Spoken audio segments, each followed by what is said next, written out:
They replaced me with AI, not as a tool, as a statement, as a look how modern we are flex. And for 2 weeks, leadership acted like they'd just discovered fire, until our biggest client asked one question that shut the entire room down. Who's accountable when it fails?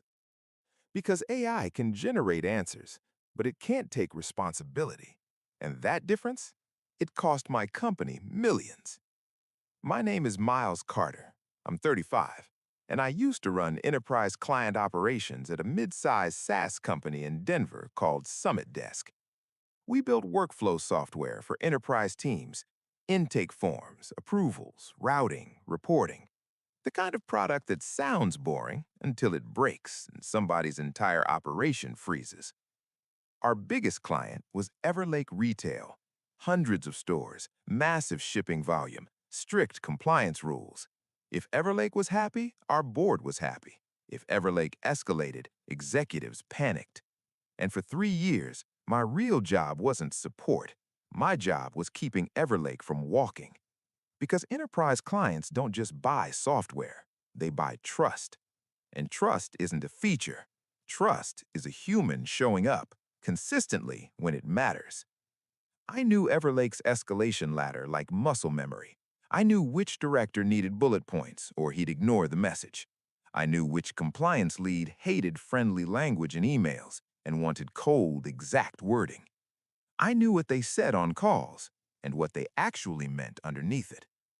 I was the person they asked for by name when things got tense. I wasn't loud. I wasn't flashy. I was the one who made things stable. And that's exactly why I became a target. Because stability looks expensive to people who don't understand it.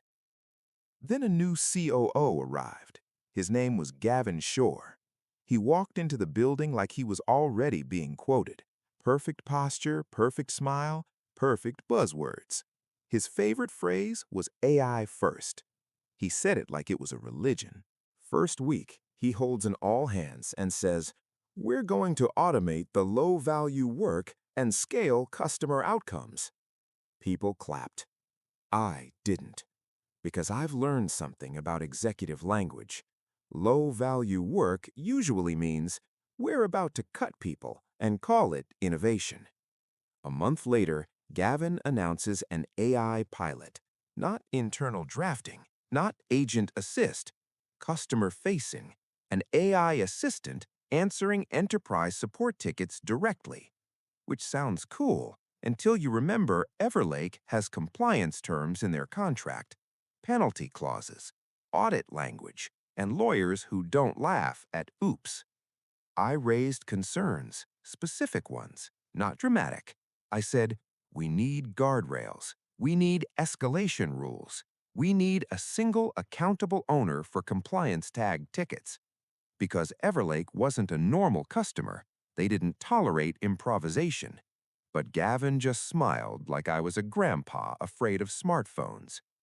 Miles, you're thinking old school. Old school. That word is a warning. It means you're inconvenient. You're the human speed bump in my story. Then he scheduled a meeting titled Client Ops Optimization. HR on the invite, my manager on the invite, Gavin on the invite, and I already knew. I walk into the room. Glass walls, fluorescent lights. There's an HR folder on the table, clean and neat, like a coffin made out of office supplies. HR does the polite voice. Miles, thank you for your contributions. Gavin leans back like he's watching a movie. Then he says, we're consolidating enterprise operations. With AI in place, we don't need as much manual oversight. Manual oversight. That's what he called my job. The job that kept their biggest client from burning the building down. I kept my voice calm. So, you're eliminating my role? Gavin nodded like he was proud of himself. It's not personal, he said. It's progress. Then he added with that smug certainty, and Everlake will love it. Faster response, 24/7 coverage, consistency. I wanted to say, consistency isn't the same as correctness, but I didn't, because I realized something in that moment. This wasn't a performance decision, it was a narrative decision. Gavin wanted to tell investors Summit Desk was AI first, and I was the human proof he needed to remove. So I left. 2 weeks' notice, no angry LinkedIn post, no drama. I finished my transition docs. I handed off contacts. I even wrote a one-page guide. Everlake escalation rules. Who to call, when to call, what not to say in writing. The things nobody writes down because the people who know them usually just handle it. My last day, Gavin shook my hand and said, "You'll see, this is the future." I smiled politely and walked out. 3 days later, my former coworker texted me, "Dude, the AI bot is hallucinating." That word hit like a brick. Hallucinating is terrifying in enterprise support because it doesn't mean wrong, it means confidently wrong. He texts again. It told Everlake their integration warning was a known bug and to ignore it. Ignore it. That's the kind of advice that gets somebody audited or fired or sued. I felt my stomach tighten because I knew exactly what was coming next. Another text. Everlake escalated. They want leadership on a call. Then, Gavin is freaking out. I didn't respond. Not because I wanted them to suffer, because I was done being the unpaid firefighter. The day of the call, I heard what happened from someone who was in the room. Everlake's compliance director joined with legal. Our CEO joined. Gavin joined. Product joined. And the AI team joined. Everlake's compliance director didn't waste time. Your AI assistant provided incorrect guidance on a compliance-sensitive workflow. Gavin goes into damage control mode. We're improving the model. It's early. It's a pilot. And the compliance director replies, "This isn't social media." Then she asked the one question that killed the entire pitch. Who's accountable when it fails? Silence. Because AI doesn't sign contracts. AI doesn't sit in depositions. AI doesn't take blame. People do. Gavin tries to answer. Our support organization. She cuts him off, sharp. No. A name. Silence again. Then she says, until there is a single accountable human owner, we will treat your AI assistant as a liability. And then, cold and clear, we're pausing renewal discussions. Pause renewal, corporate language for we're halfway out the door. Our CEO tries to salvage it. What would you need to regain confidence? Everlake's compliance director says, we need a dedicated human point of contact again. Then she adds, and we want Miles Carter. The room went still, because leadership always thinks clients care most about features, but enterprise clients care about trust, and trust has a name. That same afternoon, my phone rang. Unknown number. I answered. Miles? A woman said. This is Janine from Summit Desk HR. Her tone was different now, not formal, careful. We'd like to discuss a short-term arrangement. I let the silence sit. Then I said, let me guess. Everlake. She exhaled. Yes. Then she hit me with the line companies always use when the fire spreads. We didn't realize how critical your role was. I almost laughed, not because it was funny, because it was insulting. They realized. They just didn't want to pay for it.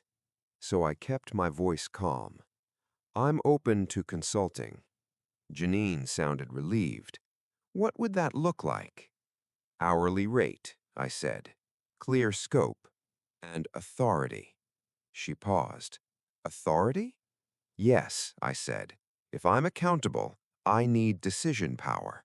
I'm not being used as a human shield. That evening, I got a call from the CEO. Not Gavin, the CEO. He sounded exhausted. Miles, we made a mistake. I respected him for saying it plainly.